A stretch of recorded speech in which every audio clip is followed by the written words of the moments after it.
Hi friends, ఎలా ఉన్నారు friends? మీకు ఎప్పుడైనా సోలో లైఫ్ సో బెటర్ అనిపించిందా? అయినా సరే కర్మకాలి పెళ్లి చేసుకున్నారా? అయితే మీరు ఈ వీడియోని ఎక్కడ స్కిప్ చేయకుండా చివరి వరకు చూడాల్సిందే. ఎందుకంటే ఈ కలల ప్రపంచం ఈ చిన్న గ్రామంలోనే ఉంది. పెళ్లి వద్దు, సోలో లైఫ్ సో బెటర్ అని ఎంతోమంది ముద్దుగుమ్మలు కేవలం ఇక్కడ మాత్రమే సింగిల్గా బ్రతికేస్తున్నారు.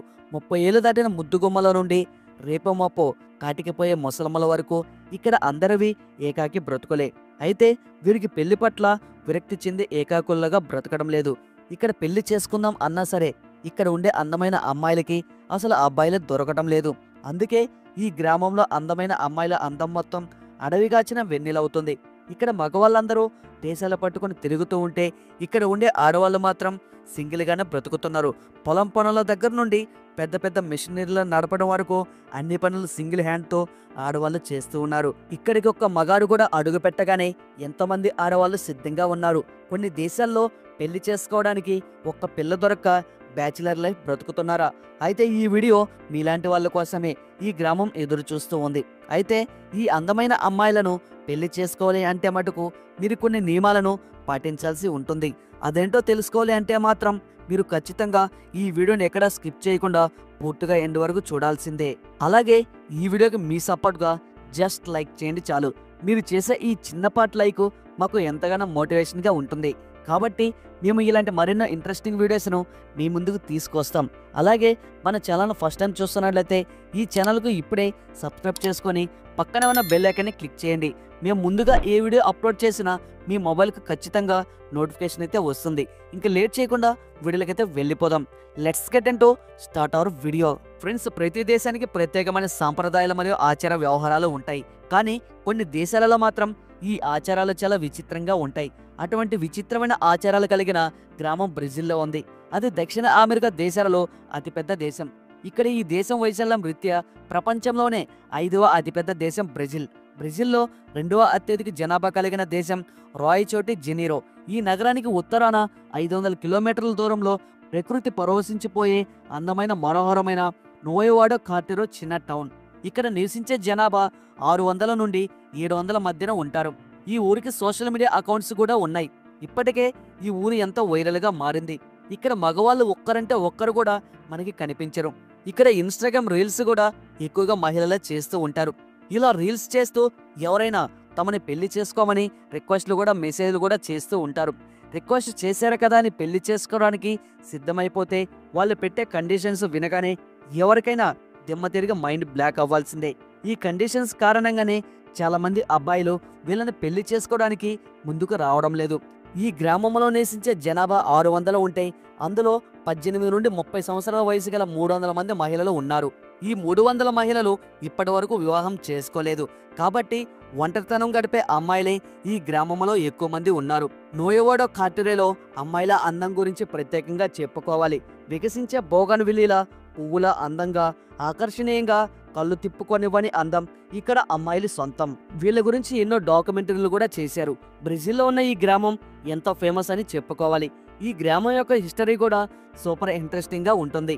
8వ శతాబ్దంలో మరియా అనే ఒక మహిళ ఉండేది. ఆమె పెళ్లి చేసుకుంది. కానీ ఆమె భర్త ఆమెను తీవ్రంగా హింసించేవాడు. దాంతో ఆమె మరొక వ్యక్తితో ప్రేమయానం సాగించింది. అతని పేరు చికో ఫోర్నాట్స్. మరియా తన భర్తను వదిలేసి ఫోర్నాట్స్ అనే తన ప్రియుడితోనే ఉండాలని గట్టిగా అనుకుంది. అయితే ఆ టైంలో ఇలాంటి వివాహేతర సంబంధాలు నిషేధం. ఒక రకంగా చెప్పుకోవాలంటే ఇది మహాపాపం. అయితే మరియా వాళ్ళ భర్త ఆమెను ప్రేమించేవాడు కాదు. ఆమెను నానా రకాలుగా ఇబ్బందులు పెడుతూ హింసించేవాడు.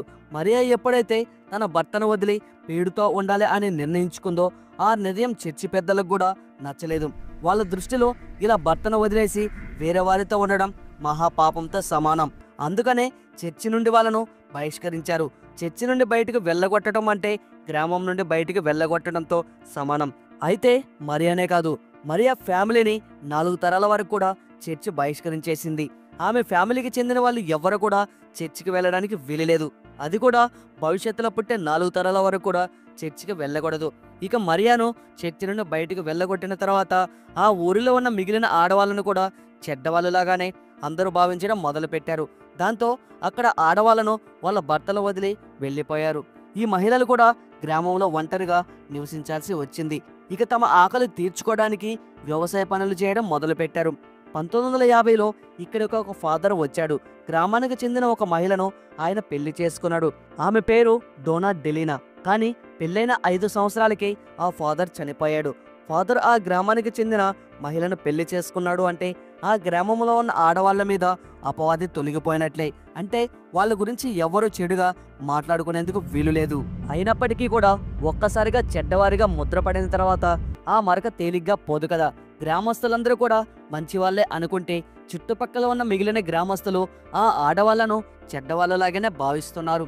ఏది ఏమైనప్పటికీ ఈ గ్రామంలో ఉన్న ఈ ఆడవాళ్ళు డోనా డెలీనాను అందరూ కలిసి తమ యొక్క గ్రామ పెద్దగా ఎంపిక చేసుకున్నారు. ఆ సమయంలో ఒక మహిళ గ్రామ పెద్దగా సెలెక్ట్ అవ్వడం చాలా గొప్ప విషయం. ఆ రోజు నుండి ఆ గ్రామంలో ఉండే స్త్రీలందరూ కూడా వాళ్లకు నచ్చినట్లుగా బ్రతకడం మొదలుపెట్టారు.